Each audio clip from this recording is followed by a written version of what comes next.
Spock's Vulcan world would remain primitive, backward, never progressing beyond the caveman stage. Billions around the world have watched the Star Trek TV show set in our future, with the spaceship Enterprise, captained by James Kirk, traversing about the galaxy. Curiosity is the driver of their mission, as the captain says, "Boldly go where no man has gone before." And his second-in-command was the Vulcan Spock, famous for his unflinching demeanour, endlessly and often maddeningly logical, analytical, intellect-driven approach to life. Emotions are strictly controlled or discarded as much as possible, seen as evil. Why? Because having emotions will lead to pain and suffering, attachments that will lead to us making wrong decisions, whereas the cool, analytical person will make the right decisions every time. A cool, logical person is superior to an emotion-driven person. We see that in life, correct? People giving in to rage, anger, making horrible decisions that end up not only harming others, but themselves as well. But here is the problem with a cool, logical, emotionless mentality. There will be no desires, no aspirations either, because these fall under the category of emotions, and it is these desires, aspirations, that have driven humanity forward. A child looking up at the Milky Way and shouting her desire to go there. In the popular TV show The Big Bang Theory, the central character, Sheldon Cooper, aspires to be like Spock, analytical, emotionless, like a robot. But robots do not dream. They do not aspire for anything. A world ruled by robots would be a dead world. As kids, we dream, we aspire. One kid wants to be a doctor, another an astronaut. Parents are proud. No kid has ever said, "I just want to sit idle doing nothing, be kept in comfort." Heaven. No father would be proud to hear his kid say that. Einstein dreamt of solving the mysteries of the universe. Many of us look to a futuristic world of flying cars, robots serving us, no more poverty, hate, or disease. Look at these two kids. Kid A gets a C+ and he is happy. The other, Kid B, gets an A- and is unhappy, sad. Quick question. Whom would you rather want your kid to be like? Surprise! It would be Kid B, the sad one. We know that the kid who is happy with getting Cs will always get a C, but the kid who has higher aspirations will continue to work hard and get that A+ next time. These are not empty scores. They are a reflection of their hard work, their intelligence, their aspirations. But why? Should we not want our kid to be more like A, be happy? After all, is that not the goal? Heaven? That everyone aspires to go to after this life? Heaven offers pure joy and happiness, no more pain nor suffering, no more pressure. But it would be a dead world. Remember, pressure makes diamonds. Works with human beings too. How about this one? A daughter crying, sitting by her father who does not remember her anymore. Alzheimer's disease has robbed many of their lives while still alive. The once loving, doting father does not remember his princess anymore. Again, let the viewer choose. Whom would you rather be?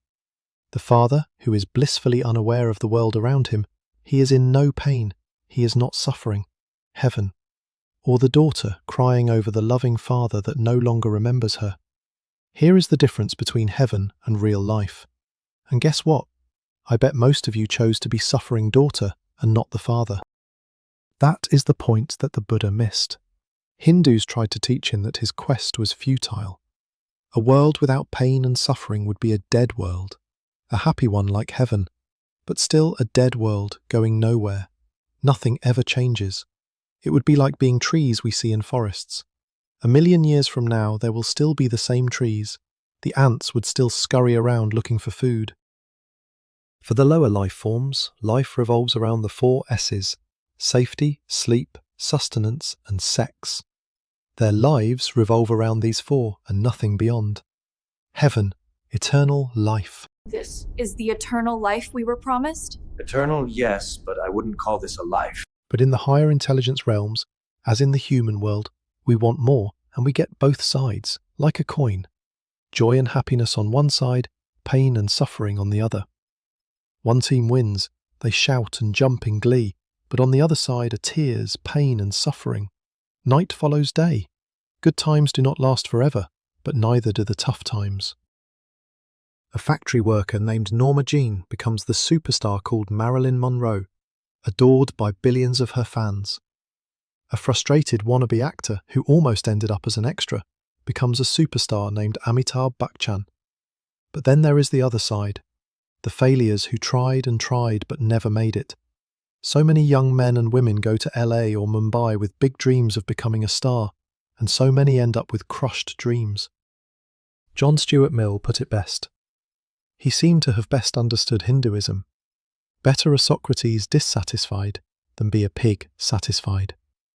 So many look at the pain and suffering life offers and say, I don't want that, and drool over cheap religious promises of a pain-free life, a life without desires, aspirations. In other words, the life of a pig. What pain and suffering does a rock endure, a tree, an ant, a pig? All it does is eat, poop, and sleep. It is kept in comfort by its owner, just as so many dream of how God, reduced to a sugar daddy, will keep them in comfort in heaven. Sadly, they fail to realize their heaven is here on earth, resurrected as lower life forms. Like dogs, kept in comfort by their owners, they get their heaven.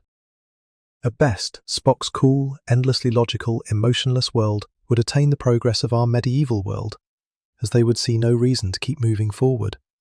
It is not logical to have desires, aspirations, as they would cause heightened emotions out of control, which must not be allowed. This is why Hinduism preaches reincarnation. Do not run away from pain and suffering. Embrace it. Welcome it. If your goal is a bright future, live in a futuristic world. Embrace those dreams. Reach for the hand of God. Those with high hopes, dreams, and aspirations, for such people, pain and suffering will be the constant, ever-present companion. And this was the second enlightenment of the Buddha. He finally understood what Hindus were trying to teach him, what the likes of John Stuart Mill and Nietzsche understood. A life without desires, aspirations, and the accompanying pain and suffering would be a dead world. And so the Buddha taught rebirth, bodhisattva. Eschew heaven and come back to this world full of pain and suffering.